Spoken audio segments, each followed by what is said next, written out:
बिस्मिल्लाहिर्रहमानिर्रहीम। अस्सलामुअलैकुम वरहमतुल्लाह। ये मैंने आज एक फिर उमैर अहमद की ही बुक का इंतखाब किया है आप लोगों के लिए। इनका नावल है थोड़ा सा आसमां। ये नावल मैंने ख़ुद ख़रीदा है ना, ये आपके सामने ख़रीदा था, बल्कि याद है आपको? पता नहीं उमैर अहमद इल्म और इरफान पब्लिशर से ही हमेशा अपने क्यों नावल करवाती हैं। और इतना आप यकीन करें, ये जो आपको लग रहा है ना इतना हैवी, इसका वेट कुछ भी नहीं होता है, इतना इसका पेपर और हल्का होता है ना। और इनकी प्राइजेज़ देखें, ये तो आपको याद ही है ना, मैंने अभी आप यहाँ से ख़रीदा था, कहाँ से, ये संगे मील से लिया था। 2000 देखें इसकी प्राइस और इसकी हालत देखें किताब की ना। अच्छा, इंतसाब है इसका मेरे पैगम्बर सल्लल्लाहु अलैहि वसल्लम के नाम, जो मुझे ज़िंदगी गुजारने का शऊर देते हैं। दिबाचा। अच्छा जी, इस नावल के बारे में इसी में ये थोड़ा सा आपको यानी कि मैं बता दूं, थोड़ा सा आसमान को पढ़ते वक्त अपने आप को मुस्बत की बजाय मनफी किरदारों में तलाश करने की कोशिश कीजिएगा। मेरा दावा है कि हम में से हर एक इस नावल में किसी न किसी किरदार में अपनी झलक ज़रूर देख लेगा। है ये उमैरा का ही दावा है, लेकिन मैं इस चीज़ से बिल्कुल भी एग्री नहीं करती, क्योंकि ये जो नावल है ना, इसमें इस कदर खौफनाक सूरत हाल बताया है ना कि आप सोच नहीं सकते। ये नावल जो है ना, ये पढ़ के ना तो मेरा ख्याल है कि बस रोंगटे ही खड़े हो जाते हैं कि इतनी खौफनाक बातें हैं। और उन लोगों के बारे में बताई गई हैं जो एलीट क्लास से ताल्लुक़ रखते हैं, जो फैक्ट्रियों मिलों के जो मालिक होते हैं, उनके घरों में क्या हो रहा है, उनके घरों की, उनकी बेटियों और उनके बेटों के कैसी लाइफ है और उनकी बीवियां कैसी हैं, ये उनके बारे में है नावल। और काफ़ी डरावनी किस्म की बातें हैं जिसको आप पढ़ के ना हैरान भी हो जाते हैं और हक्के बक्के भी हो जाते हैं। मेरी तरह के जो लोग हैं ना, अभी मैं शऊरी तौर पे इतनी वो स्ट्रॉन्ग नहीं हुई ना, इसलिए भी हक्की बक्की हो जाती हूँ कुछ देख के ना। तो ये नावल लेकिन इसलिए बहुत ज़्यादा 3-4 इसमें स्टोरियाँ चल रही हैं। और उसके बाद सबसे ज़्यादा जो दिलचस्प बात है, वो सारी स्टोरियाँ एंड में जाके ना एक दूसरे के साथ मिल जाती हैं।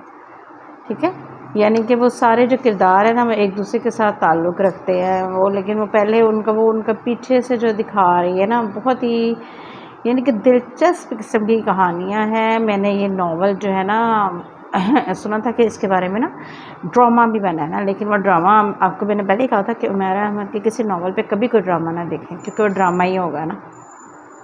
इनके किरदार इतने मजबूत होते हैं ना कि ड्रामे में ज़रा भी अच्छे नहीं लगते।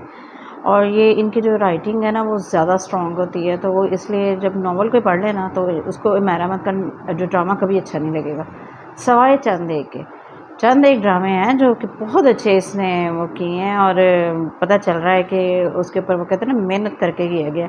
लेकिन थोड़ा सा आसमान जो ड्रामा है ना, उसके ऊपर बहुत ही फजूल किस्म का था। मैंने एक आधी एपिसोड देखी थी और उसके बाद दोबारा नहीं देखा था।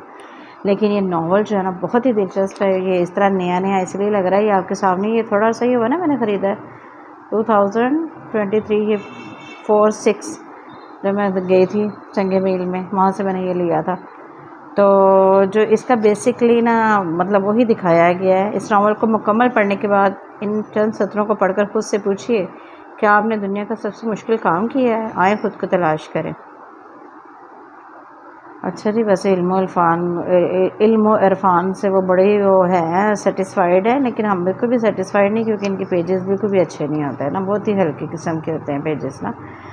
तो आसमान वो अरूज है जिसको पाने की ख्वाहिश हमें हमेशा बेताब रखती है। हम सब कभी ना कभी थोड़ा सा आसमान ज़रूर तलाश करते हैं। इस तलाश में बहुत से लोगों को खो भी दे देते हैं, और बाज़ दफ़ा इस तलाश में हम अपने पैरों के नीचे मौजूद ज़मीन को ठोकर मार देते हैं। और जब हम आसमान तक नहीं पहुंच पाते तो वापस ज़मीन पर आने की कोशिश करते हैं, तब बाज़ दफ़ा ज़मीन हमें पाँव रखने की जगह नहीं देती। बस ये कुछ इसी किस्म का नावल है।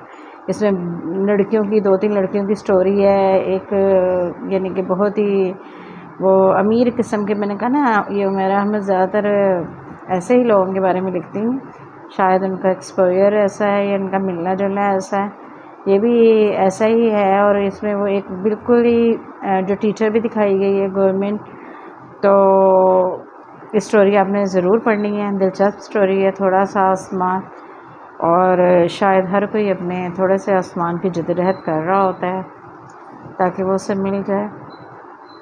इसकी सारी किताबों के इनके नाम हैं, अगर आपको उमैरा अहमद का, जैसे मुझे उमैरा अहमद पसंद है, आपको भी अगर पसंद है तो आप ये नावल ज़रूर पढ़िएगा और अपनी लाइब्रेरी में इसे ज़रूर रखिएगा ना।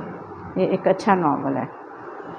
और मैं फिर आपसे दरख्वास्त करती हूँ, आज रोज़ाना दरख्वास्त कर रही हूँ कि मेरे चैनल को सब्सक्राइब करें, वीडियो को लाइक शेयर करें। क्या हो गया आपको? कुछ भी नहीं जाना आपका, आपने सिर्फ एक बटन ही प्रेस करना है, ठीक है।